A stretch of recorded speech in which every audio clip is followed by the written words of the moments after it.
Assalamualaikum warahmatullahi wabarakatuh. Kami dari kelompok 1 akan mempresentasikan hasil diskusi kelompok kami mengenai sistem dan infrastruktur keairan bagian 2. Pertama-tama perkenalkan anggota kelompok kami terlebih dahulu. Yang pertama ada Dedi Iskandar, yang kedua Ratna Maidina, ketiga Sally Dwi Savitri, keempat Shirley Eka Maulidia, yang kelima Anggun Rahma. Pertama-tama kami mempunyai peta konsep. Yang pertama yaitu sistem pengelolaan konservasi air, kedua yaitu sistem pengendalian erosi dan sedimentasi, tiga sistem air bersih, dan empat sistem pengelolaan air limbah. Konservasi sumber daya air. Konservasi sumber daya air merupakan upaya pemeliharaan, keberadaan, serta keberlanjutan keadaan, sifat, dan fungsi daya air agar senantiasa tersedia dalam kuantitas dan kualitas yang memadai untuk dapat memenuhi kebutuhan makhluk hidup baik sekarang maupun waktu yang akan datang. Konservasi air dimaksudkan sebagai upaya pengelolaan sumber daya air untuk menjaga dan mempertahankan kelangsungan dan keberadaan sumber daya air, termasuk daya dukung, daya tampung, dan fungsinya. Perlindungan dan pelestarian sumber daya air yaitu untuk melindungi dan melestarikan air beserta lingkungannya terhadap kerusakan dan gangguan yang disebabkan oleh daya alam dan aktivitas manusia.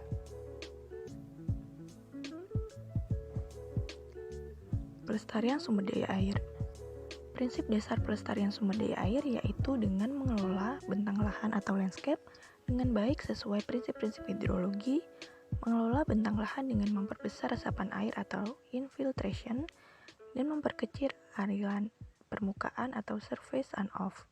Secara teknik, ada beberapa hal yang dilakukan untuk mengelola bentang lahan, yaitu menghijaukan kawasan resapan air dengan cara penanaman tanaman penutup lahan secara intensif pada kawasan lahan yang berkemiringan terjal. Yang kedua yaitu pembuatan teras ring pada lahan miring, di mana ada beberapa macam teras. Yang pertama teras gulut, teras kredit, dan teras bangku. Yang ketiga yaitu pembuatan bangunan resapan air, contohnya embung, sumur resapan, biopori, DPI atau dam pengendali, DPN, dan penahan, dan gali pelak. Selanjutnya yaitu metode pelestarian sumber daya air. Metode pelestarian sumber daya air dapat dilakukan melalui pendekatan sosial, ekonomi, dan budaya sebagai berikut. A. Cara vegetatif, yaitu dengan menggunakan tanaman, tumbuhan, atau sisa tanaman sedemikian rupa sehingga dapat mengurangi laju erosi dengan cara mengurangi daya rusak butiran air hujan yang jatuh dan daya rusak aliran permukaan. B. Cara mekanis, yaitu mengurangi banyaknya butiran tanah yang hilang karena erosi serta memanfaatkan air hujan yang jatuh seefisien mungkin. C. Cara kimiawi, yaitu memperkuat struktur permukaan tanah dengan mencampur bahan kimiawi ataupun pemantap tanah.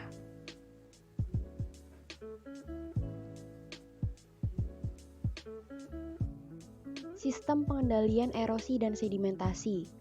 Erosi adalah suatu proses pengelupasan dan pemindahan partikel-partikel tanah atau batuan akibat energi kinetis berupa air, salju, dan angin. Pada lingkungan das, laju erosi dikendalikan oleh kecepatan aliran air dan sifat sedimentasi, terutama ukuran butirnya.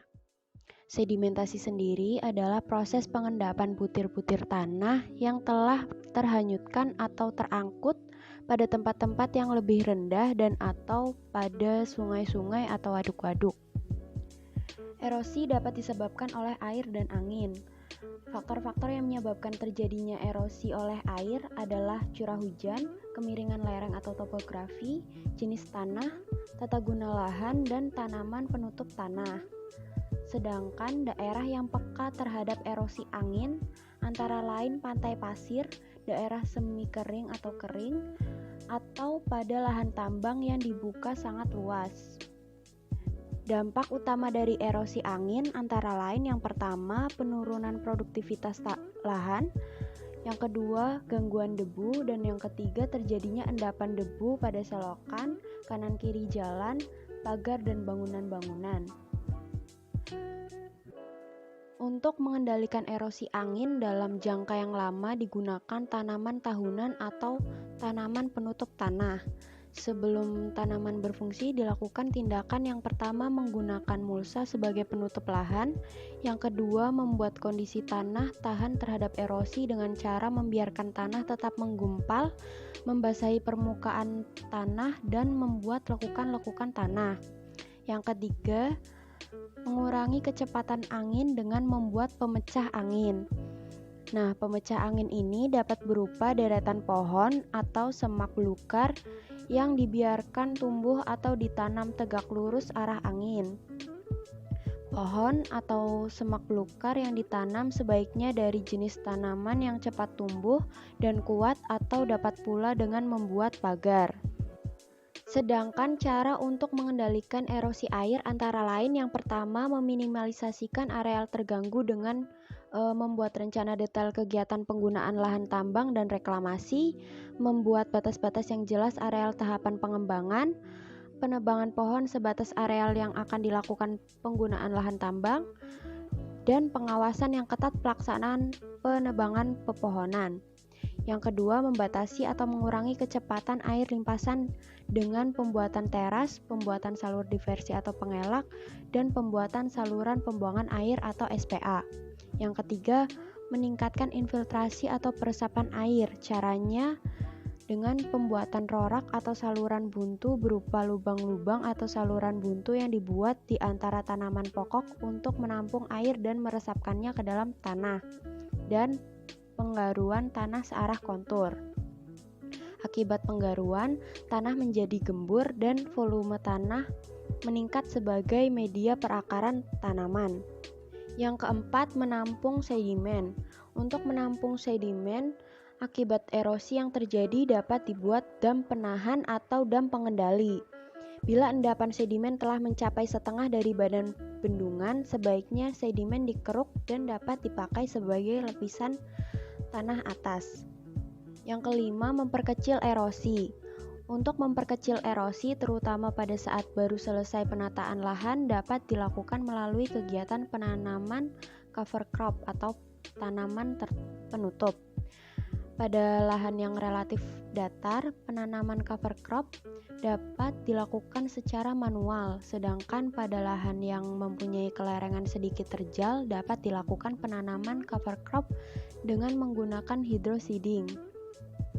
Yang keenam, pengelolaan air yang keluar dari areal penggunaan lahan tambang.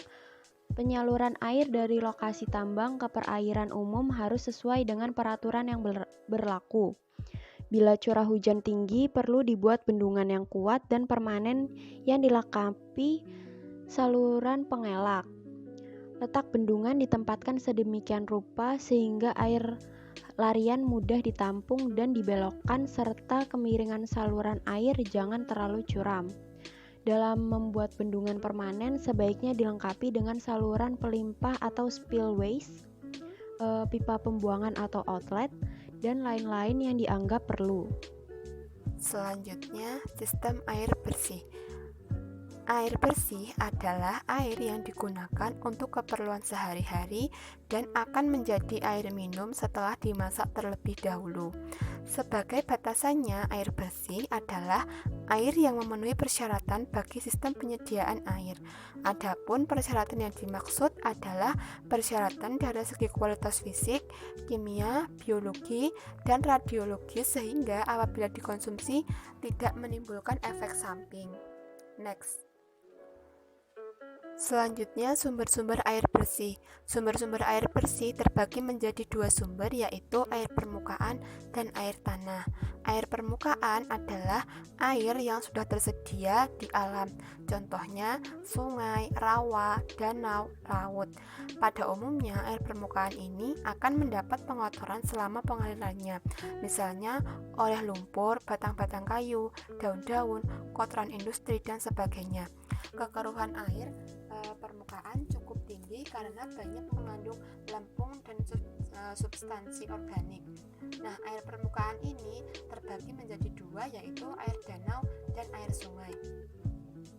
Nah, sedangkan untuk air tanah sendiri merupakan air tanah yang mengandung garam dan mineral yang terlarut pada waktu air melewati lapisan tanah, dan juga air yang berasal dari air hujan yang jatuh di permukaan bumi lalu meresap ke dalam tanah dan mengisi rongga-rongga atau pori-pori dalam tanah. Air tanah biasanya mempunyai kualitas yang baik karena zat-zat pencemar air tertahan oleh lapisan tanah. Nah, air tanah sendiri terbagi menjadi 4. Yang pertama yaitu ada air tanah dangkal, yang kedua ada air laut, yang ketiga ada mata air, dan yang keempat ada air hujan. Next. Prinsip dasar penyediaan air bersih. Prinsip dasar penyediaan air bersih terbagi menjadi 3, yaitu yang pertama ada kualitas air bersih, yang kedua kuantitas air, dan yang ketiga kontinuitas air. Yang pertama ada kualitas air bersih. Kualitas air bersih dipengaruhi oleh bahan baku air itu sendiri atau mutu air tersebut, baik yang langsung berasal dari alam atau yang sudah melalui proses pengolahan. Yang kedua ada kuantitas air. Kuantitas air tergantung jumlah dan ketersediaan air yang akan diolah pada penyediaan air bersih yang dibutuhkan sesuai dengan banyaknya konsumen yang akan dilayani. Dan yang ketiga ada kontinuitas air.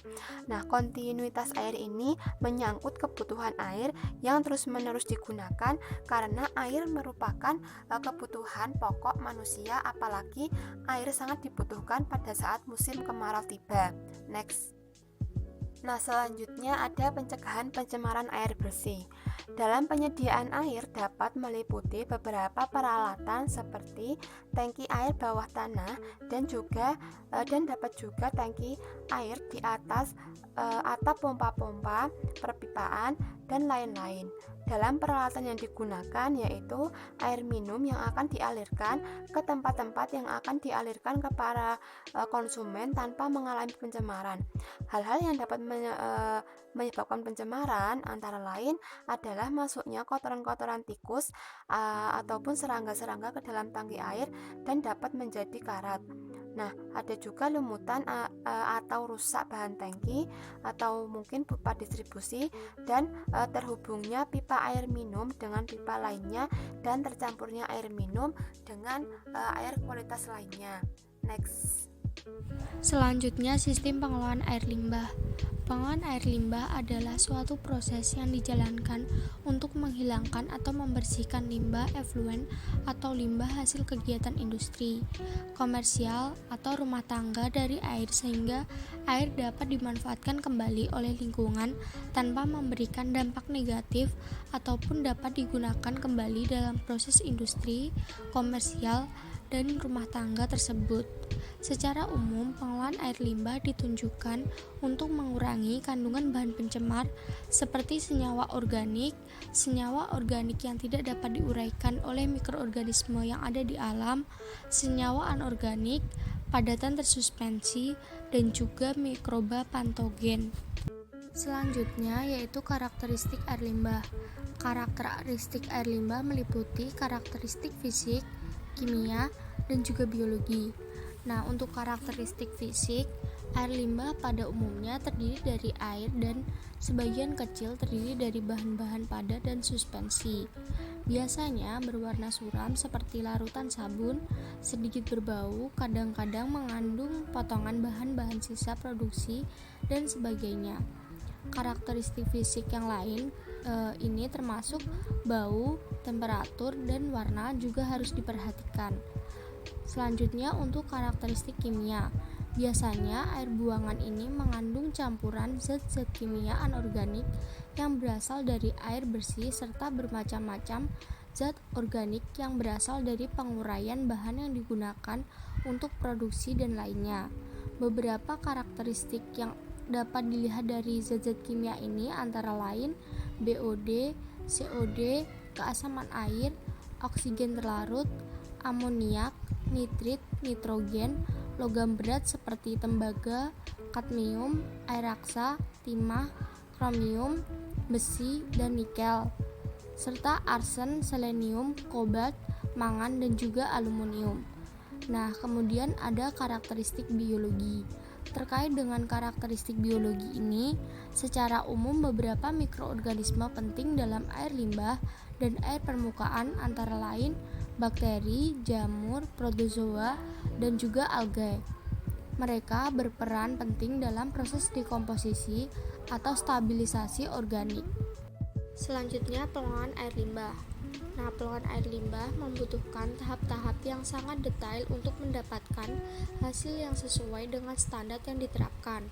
Dalam pengolahan air limbah diperlukan 5 tahap untuk mencapai air yang aman untuk kembali digunakan, yaitu ada tahap pengolahan awal, pengolahan pertama, pengolahan kedua, pengolahan ketiga, dan juga pengolahan lumpur. Nah, pada tahap pengolahan awal, limbah disaring supaya partikel-partikel seperti pasir, plastik, kayu, dan juga sampah terpisah dari air, sehingga tidak merusak alat-alat yang ada pada tahapan instalasi pengolahan air limbah. Selanjutnya, pada pengolahan pertama, yaitu partikel-partikel padat organik dihilangkan melalui proses fisika, yaitu sedimentasi dan juga flokasi, sehingga partikel padat akan mengendap, sedangkan partikel lemak dan minyak akan berada di atas permukaan. Kemudian untuk pengolahan kedua, pada tahap ini air limbah diberi mikroorganisme untuk menghilangkan material organik yang masih tersisa. Mikroorganisme akan menguraikan dan menghancurkan material organik dalam air. 3 buah pendekatan yang umum digunakan pada tahap ini adalah fixed film, suspended film, dan juga lagoon system. Selanjutnya, pengolahan ketiga. Pada pengolahan air limbah tahap ini, air limbah diberi klorin atau menggunakan sinar ultraviolet dengan tujuan untuk menghilangkan organisme yang dapat menyebabkan penyakit. Kemudian untuk pengolahan lumpur. Lumpur adalah proses pertumbuhan mikroba tersuspensi. Proses ini pada dasarnya merupakan pengolahan aerobik yang mengoksidasi material organik menjadi CO2 dan juga H2O dan NH4 dan juga sel biomasa baru. Proses ini menggunakan udara yang disalurkan melalui pompa atau melalui aerasi mekanik, yang mana sel mikroba membentuk vlog akan mengendap di tangki penjernihan. Kemampuan bakteri dalam membentuk vlog menentukan keberhasilan pengolahan limbah secara biologi, karena akan memudahkan pemisahan partikel dan air limbah. Selanjutnya, pengolahan limbah cair menurut karakteristiknya. Yang pertama, proses fisika, yaitu proses pengolahan secara mekanis atau tanpa penambahan bahan kimia, seperti pengendapan dan penyaringan. Yang kedua, proses kimia, yaitu proses pengolahan menggunakan bahan kimia untuk mengurangi konsentrasi zat pencemar di dalam limbah. Dan yang ketiga, proses biologi, yaitu proses pengolahan memanfaatkan mikroorganisme seperti ganggang, bakteri, protozoa untuk menguraikan senyawa organik di dalam air limbah menjadi senyawa sederhana. Selanjutnya, operasional instalasi pengolahan air limbah.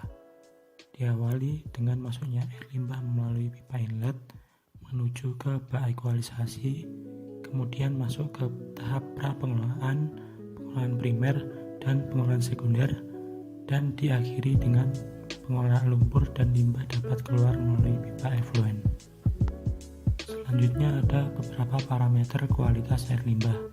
Berdasarkan Peraturan Pemerintah Nomor 82 Tahun 2001, perlu dilakukan upaya-upaya perlindungan dan pengolahan sumber daya air. Adanya baku mutu air limbah, kualitas effluent air limbah industri harus memenuhi baku mutu yang telah ditetapkan. Parameter tersebut meliputi organik parameter, parameter fisik, parameter kontaminan spesifik, yaitu organik parameter terdiri dari TOC, COD, BOD, minyak dan lemak. Kemudian parameter fisik terdiri dari TSS, pH, temperatur, warna, bau, dan potensial redox. Kemudian parameter kontaminan spesifik terdiri dari NH3, fosfat, logam berat, surfaktan, sulfida, fenol, toksik organik, dan sianida. Sekian presentasi dari kelompok 1. Apabila ada salah kata mohon maaf. Wassalamualaikum warahmatullahi wabarakatuh.